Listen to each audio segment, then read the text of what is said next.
Every time I think I'm done with this William story, the performative act story, something new arises. Something new just comes on the internet, and it's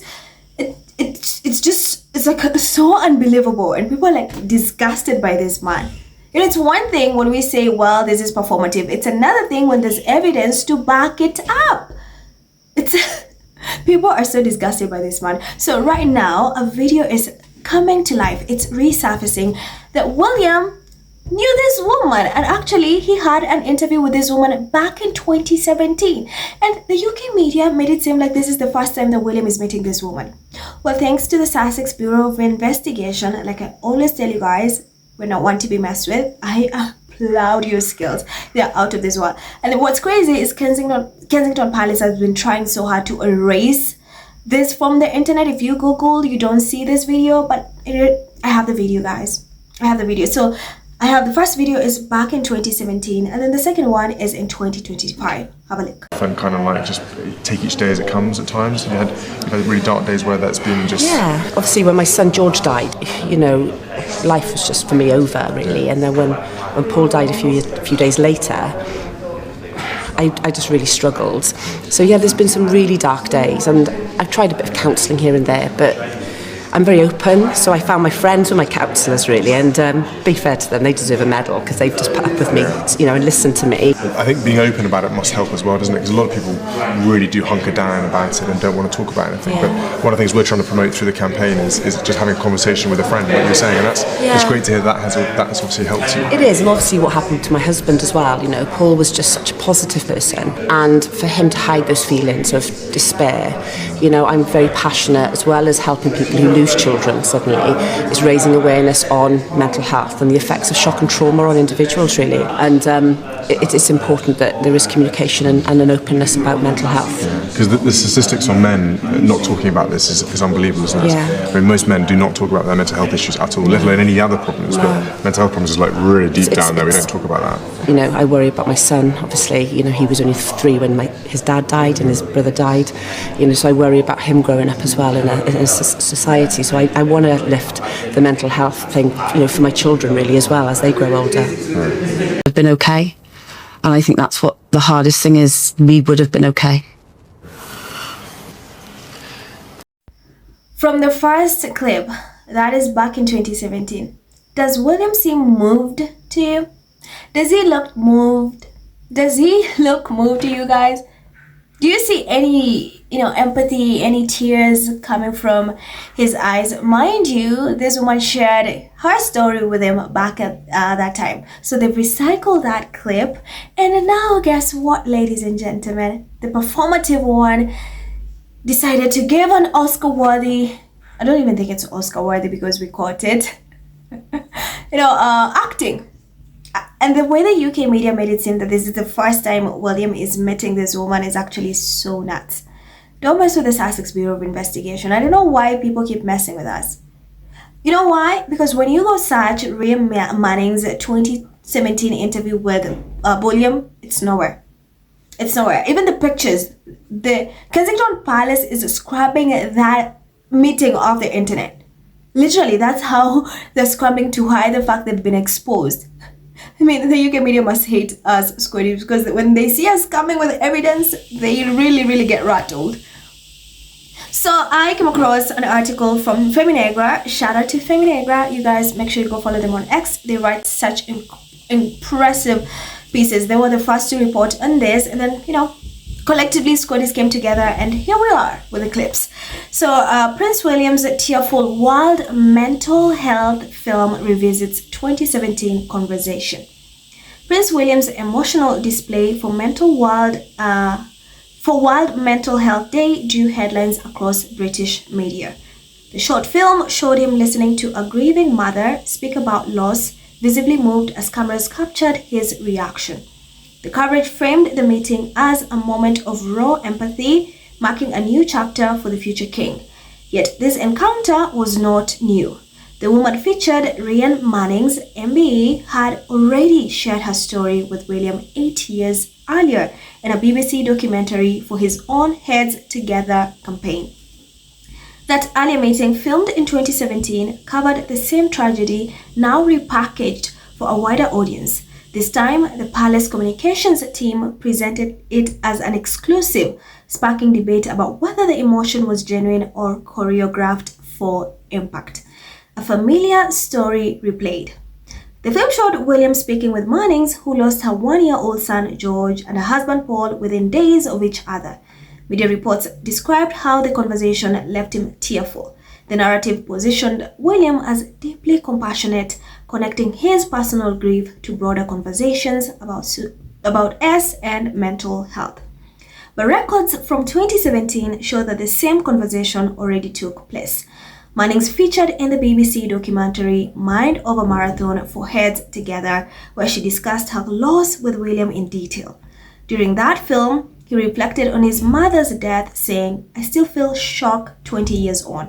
You never get over it." The tone was respectful, but notably absent were claims of him being moved to tears. Then this time, however, emotion took center stage. This recycled encounter promoted a new moment of connection, suggested a deliberate attempt to amplify vulnerability. It was not compassion discovered, but compassion replayed for effect. Very true. The mirrored playbook. The resemblance between the Sussex and Wells households has become difficult to ignore. Archel piloted its parents' network in 2023 and expanded its reach by 2024. On October 10th, 2025, the Royal Foundation unveiled its National AIDS Prevention Network, backed by more than £1 million over 3 years. Both projects share near identical visual branding and tone. The Sussex model is rooted in collaboration and continuous engagement. The Wells version, though polished, appears tied to publicity cycles rather than sustained action. Now finally, recycling emotion for optics. The timing of William's World Mental Health Day video added to the unease. Just weeks earlier, Prince Harry had been filmed holding back tears at a Kyiv War Memorial, a moment that drew global sympathy. Soon after, William's video appeared showing him visibly emotional in a similar setting. The parallel was unmistakable. Side-by-side comparison of the Daily Mail headlines covering these two events shows Prince Harry holding back tears at a Kyiv memorial in September 2025 and Prince William appearing tearful in October 2025 mental health video, illustrating how William's emotional display followed Harry's widely shared moment of compassion. The sequence left the impression that William's emotion had been carefully staged rather than spontaneous. When empathy becomes a visual tool, sincerity risks being replaced by performance. I absolutely agree. So guys, let me read this final part. Authenticity cannot be rehearsed. William's public image depends on proving his value to taxpayers through visibility. Yet repetition exposes the limits of that performance. His filmed empathy for one woman's pain contrasts sharply with his silence towards his sister-in-law, who spoke openly about feeling S while under palace care. Kensington Palace offered no public support then, and neither did he. The inconsistency depends when viewed against his later choices. William appears in a program hosted by Jeremy Clarkson, the same man who once published a column describing violent fantasies about Meghan Sussex. The prince's tears did not extend to condemning that cruelty. Instead, he collaborated with its author. Nor did they surface when he described his late mother's distress as paranoia, a word that sought to tidy away her suffering rather than confront it. When compulsion becomes selective, it ceases to be compassion at all. Manning's grief deserves sincerity, not repetition as a palace performance, and empathy cannot be reserved only for those whose pain flatters the crown. That's a very good piece from Feminegra. So I know you guys, I don't even have to say much. You can just see it clear as day. So it's a performative act, recycled a clip. Only this time they made sure they included the emotional part. It's like, on cue, start pretending that you're crying. This is so sad, exploiting this grieving mother's pain, turning into PR to boost your image. It's so sickening. So guys, here are some of the comments in relation to that. Where are they? Hold on. Joe says, this is shocking to read. Was he just using the poor woman in his head competition with his brother? It appears so. It's very sad. Megan says, they're scrubbing the 2017 off the internet. The palace is pathetic and I'm constantly surprised how the gullible continues to support them. Cindy says, William is so fake. I cannot believe he knew about this woman tragedy, was given an MBE. But because Harry showed genuine emotion, William used this woman's grief to compete with his brother and for PR. William and Kate are plagiarizing Harry and Meghan's logo, a real work. Agatha says, when compassion becomes selective, it ceases to be compassion at all. Manning's grief deserves sincerity, not repetition, as a palace performance, and empathy cannot be reserved only for those whose pain flatters the crown. Excellent read. Very, very good. Sandy says, so William used the story he's known since 2017 for his theoretics and dramatics. Why am I not surprised? Are there no depths this sociopath of a man will not sink to? Let's says, it gets weirder and weirder by the day. Claire says, that's just so embarrassing. He clearly desires Harry's headlines. Poor him.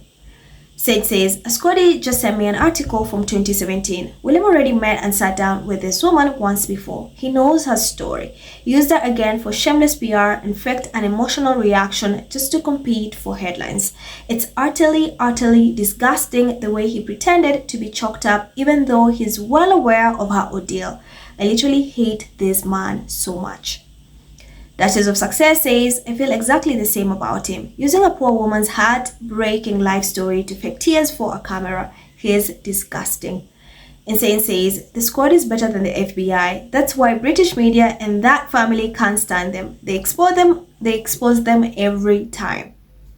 She says, since when has this man cared about anyone but himself? And then Zandy says, here's William in 2017 speaking to Rhian about her husband's S. Notice not a tear inside for Willie Macbeth. Fast forward 8 years later, he recycles the same story and suddenly it's full theoretics and dramatics. I hate the way the Wells use people for PR stunts. The great lawyer says the Oscar award goes to Willie. Absolutely. So guys, let me know what you think about this. Thank you so much for watching. Remember to hit that subscribe button and to share and like this video. I'm Gerald and I'll see you in the next one. Bye.